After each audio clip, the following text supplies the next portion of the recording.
Fenomena kenaikan harga sejumlah bahan pokok terus terjadi menjelang bulan puasa. Komoditas seperti bawang merah dan cabai merah harganya nyaris selalu meningkat. Di Jakarta, harga rata-rata bawang merah naik sebanyak Rp3.000, sedangkan cabai mencapai Rp6.000 per kilogram. Berbagai langkah ditempuh pemerintah demi meredam gejolak harga. Menteri Pertanian bahkan memeriksa langsung kondisi pasokan dan menjual sedikit bawang merah di Pasar Induk Ramat Jati akhir pekan lalu dengan maksud mengendalikan harga. Hasilnya, sidak sekaligus operasi kecil-kecilan itu dianggap berhasil mengendalikan harga karena bawang merah sempat dijual di kisaran harga Rp20.000 per kilogram. Fakta di lapangan pun didukung data yang dimiliki. Ditjen Hortikultura mencatat perkiraan produksi masih di atas perkiraan kebutuhan atau masih tersisa sekitar 38.000 ton, sehingga harga pun otomatis cenderung bisa dikendalikan. Sama dengan cabai merah, perkiraan kebutuhannya pun masih di bawah perkiraan produksi, sehingga secara normatif harganya bisa relatif stabil. Pemerintah bahkan menjadikan opsi impor sebagai upaya terakhir untuk memenuhi stok komoditas pangan yang tersedia cukup untuk bulan puasa dan bahkan hingga hari raya Lebaran. Kenyataannya, gejolak harga komoditas pangan di sejumlah daerah tetap terjadi. Pasokan yang tersendat masih menjadi alasan utama para pedagang untuk meraup untung lebih banyak. Padahal keamanan pasokan demi harga yang stabil sudah disikapi sekaligus dijamin jauh-jauh hari. Kabinet Kerja hingga harus bertemu untuk membicarakannya bersama Presiden dan Wakil Presiden 2 pekan jelang bulan puasa. Lantas apa sebenarnya yang menyebabkan harga bawang merah dan komoditas pangan lainnya terus naik di tengah stok yang cukup? Benarkah para pedagang aji mumpung dengan momen jelang puasa dan hari raya Lebaran ini? Ya, kita akan membahas gejolak harga komoditas pangan bersama dua narasumber yang sudah hadir di studio Berita 1 pagi ini. Ada Direktur Jenderal Hortikultura Kementerian Pertanian, Pak Sputnik Sujono, dan sudah hadir juga perwakilan dari Asosiasi Pedagang di Pasar Induk Ramat Jati, Hasan Kudri. Dan kami juga akan mengundang Anda untuk melakukan interaktif dalam dialog pagi ini. Saya ke Pak Hasan Kudri. Pak Kudri, ini kalau kita bicara soal pangan jelang, ini sebetulnya kalau pangan itu bukan hanya jelang Ramadan, biasanya juga akan naik turun seperti itu. Tapi untuk saat ini, apa yang menjadi penyebabnya sebetulnya? Terutama bawang dan cabai merah lah ya untuk saat ini. Itu yang banyak sekali terlalu volatile seperti itu bergerak. Apa yang penyebabnya menurut Anda? Ya karena tadi supply dan demand. Supply dan demand, artinya supply-nya berkurang sementara demand-nya itu tinggi. Ya. Kalau kita bicara supply, artinya memang pasokan kurang atau kalau memang ada kenaikan harga, sudah pasti supply-nya berkurang, demand-nya bertambah. Tapi kalau pada saat supply-nya mencukupi, saya rasa tidak akan ada kenaikan. Untuk yang terjadi saat ini? Cukup semuanya. Semuanya cukup? Semua cukup. Apa yang menyebabkan harga naik? Kalau kita lihat laporan dari kemarin lah misalkan, itu kan harga cabai merah misalkan naik, bawang merah juga naik. Ini apa penyebabnya menurut Anda? Sebetulnya sendiri harga sudah hampir 2 minggu ini ke 3 minggu ini sudah turun, Pak. Sudah turun ya? Sudah turun. Kita jual per hari ini sudah flat. Jadi tidak ada gejolak dan tidak ada kenaikan harga yang signifikan gitu. Malahan kita jual tuh memang dari hari ke hari ya dengan harga yang tetap. Itu yang dijual sama Pak Hasan Kudri mungkin? Ya sama, karena memang ini market kan. Karena ini memang market. Bagaimanapun juga market yang menentukan harga, bukan kami. Kami hanya punya barang, mereka yang menilai harga tersebut. Dan penilaian harga tersebut oleh market memang tidak ada gejolak harga gitu Pak. Ya oke, ini kan menarik sebetulnya Pak Sputnik, kalau kita bicara soal bawang merah kemarin sempat bahkan di rapat terbatas. Itu akan impor gitu, karena melihat harga di pasaran itu naik gitu luar biasa. Nah ini menurut Anda apa yang terjadi?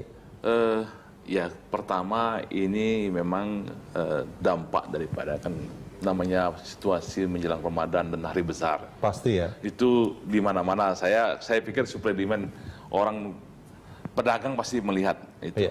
Ya supply demand. Jadi demandnya pasti tinggi jelas itu. Kalau pada saat menjelang ini pasti tinggi. Itu saya pikir juga menjadi faktor.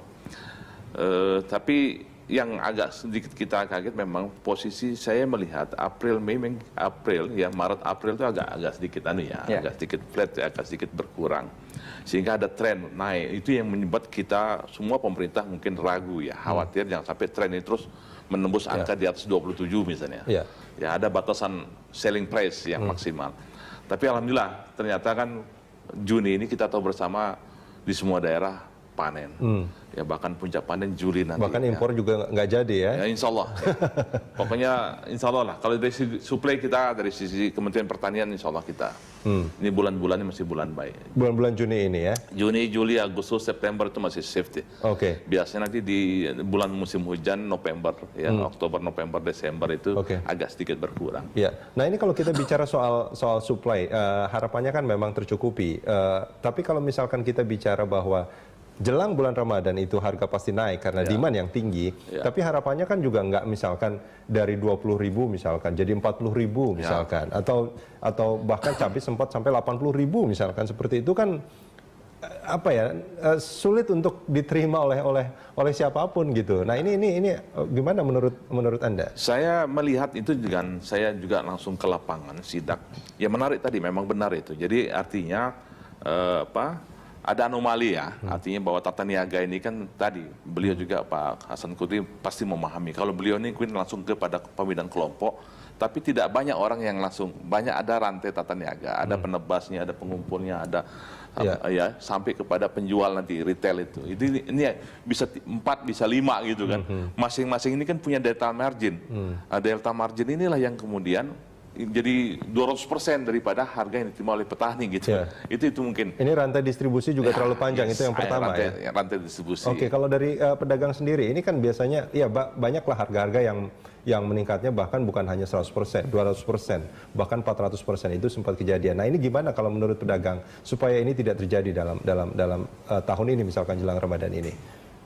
Kalau untuk kenaikan harga, tadi saya kembali ke awal sesuai tadi dengan supply barang tersebut. Selama suplai barang itu terjamin, saya rasa harga tidak akan ada gejolak. Tidak akan ada gejolak. Anda menjamin itu? Pasti, Pak. Pasti. Dan memang cenderung menurun kan? Ya. Untuk saat ini? Sekarang sudah menurun dari sejak seminggu lalu lah. 3 minggu ya, Pak? Ya, saya melihat ada tren yang cenderung menurun harga. Oke. Nah itu dari segi supply-nya gitu. Tapi kan pelaku pasar itu artinya pedagang kan bukan hanya seperti Pak Hasan Kudri gitu. Itu kan menjadi masalah juga. Apakah ya seperti kemarin misalkan Wagub itu melakukan sidak lah seperti itu sampai mengatakan spekulan sama tengkulak itu jangan main-main, bahkan mereka juga mereka akan melakukan operasi pasar. Bukankah ini juga banyak pelaku-pelaku pasar yang dalam tanda kutip nakal, Pak Hasan Kudri? Nah ini gimana menurut Anda? Justru saya bingung nakalnya seperti apa. Kita bicara nakal itu seperti apa? Kenapa? Karena kami pelaku pasar sesuai dengan pasokan barang yang masuk. Dengan harga tersebutlah kita akan memberikan harga yang harus dijual. Kalau nakal saya rasa enggak ya Pak ya. Ya mungkin pada saat itu ada kekurangan barang dan memang ada gejolak harga dan itu saya rasa pantas. Itu pantas ya? Pantas. Bukan karena ada misalkan... Tidak ada yang namanya spekulan nakal, spekulan. Spekulan saya rasa kalau untuk komoditi agak riskan Pak. Karena apa? Setiap pagi kalau kami masuk barang, mau itu 3 atau 2 mobil per 1 orang, itu dalam waktu 5-10 menit kita harus jual habis. Harus jual? Ya, harus jual habis. Karena tadi life cycle-nya ya? Iya, karena resikonya tinggi. Dia susutnya besar, makin lama dia akan makin rusak kondisi bawang tersebut. Jadi apa yang mau dispekulasi, jadi agak berat gitu Pak. Artinya sebetulnya Anda bisa meyakinkan bahwa yang namanya spekulan, terus tengkulak seperti itu nggak ada. Itu nggak ada ya? Kalau mungkin ada tebasan dari petani punya 1 bahu, dinilai misalkan 1 tebasan dengan tonase sekian, ya itu normal. Itu normal. Ini kalau semua grosir kayak Pak Hasan Kudri bagus ini. Iya, harapannya ya? Ya harapannya begitu. Tapi kan ternyata tidak hanya Hasan Kudri yang ada. Itu yang beliau ini kan pencitraan memang beliau begitu punya visi ya? Visinya. Nah ini kalau dari Kementan berarti punya data juga bahwa sebetulnya banyak juga ya tadi saya ke Banyuwangi, ya saya langsung sidak lapangan. Ke petani 12.000, saya tanya, jual kemana? Ke Bali. Berapa harganya di Bali? Cabai rawit merah 40.000. Jadi menurut saya ya tidak fair ya, artinya terlalu delta margin itu terlalu tinggi. Itu maksud saya, sehingga tadi tata niaga. Saya sangat mendukung beliau ini kalau beliau kan langsung di hulu dia membina supply chain-nya dibangun dari kelompok tani, itu bagus. Itu juga memotong, tapi tidak bisa juga dia berbuat macam-macam karena pasar itu kan siapapun boleh berhak untuk melakukan usaha. Ya ini makanya Wakil Ketua DPR itu Fadlizon bilang bahwa pemerintah itu jangan meliberal istilahnya ya liberalkan harga-harga di pasar gitu. Harus ada semacam patokan harga eceran seperti itu sampai dikatakan seperti itu. Nah, ini harga kemarin misalkan Pak Sputnik mungkin bisa dicek di Riau. Harga bawang merah itu dari 12.000 itu kemarin itu menjadi 26.000. Ini padahal suplai kan saat ini sebetulnya sedang cukup kan? Nah, ini apa yang terjadi menurut Anda? Ya tadi itu saya bilang kembali lagi, ini kan pertama namanya pedagang melihat momen ini peluang, ini kan kebutuhan pasti banyak meningkat lah, permintaan demand-nya banyak demand. Kalau suplainya juga nggak nambah-nambah, tadi Pak Kondri bilang ya tidak nendang juga. Jadi memang harus kalau begitu memang harus ada operasi pasar. Saya terus terang sejak Pak Menteri turun ke Kramat Jati, saya sudah konsolidasi dengan Bulog, akan lakukan langsung penjualan di retail. Langsung. Ini semacam operasi pasar. Operasi pasar dengan harga 17.000 tadi, itu di Pasar Jatinegara, Rawasari, Klender gitu kan, Kebayoran Lama, Palmerah, sampai dengan Depok 1 lah. Jadi artinya ada 12 titik yang kita lihat itu agak tinggi, kita akan masuk di situ. Jadi tidak hanya di Kramat Jati. Jadi ini akan ke pasar-pasar Sudah kita mulai hari Senin kemarin. Sudah turun 12. Jadi bukan di Kramat Jati saja. Jadi langsung, karena memang faktanya di Kramat Jati juga kemarin saya dampingi Ketua DPR RI, itu misalnya 23, 24. Di SCBD BSD yang modern, BSD modern, itu udah masih di atas 34 dan sebagainya. Artinya memang harga ini nggak stabil juga sebetulnya untuk saat ini. Ya kembali lagi tadi Pak, nggak usah jauh-jauh di Kramat Jati saja, di tempatnya beliau lain, tempat saya lain, itu bisa di satu pasar. Saya dapatkan itu. Nah, ini maksud saya ingin saya katakan sama Pak Hasan Kudri gitu. Ini Pak Hasan Kudri seperti itu, tapi makanya Pak Wagub juga bilang spekulan sama tengkulak inilah namanya. Kalau misalkan memang harga masalah tinggi di sini, kita jual meskipun satu tempat tiba-tiba berubah harga, satu dengan yang lainnya, itu karena kualitas, Pak. Ya mungkin barang saya lebih jelek, barangnya mereka lebih bagus, ya mungkin harganya bisa lebih tinggi memang. Karena kondisi sekarang bawang yang cari untuk kualitas bagus, super itu sulit. Baik, Pak Hasan Kudri, kita jeda sebentar. Kita akan sambung ini di segmen berikut, Pak Sputnik.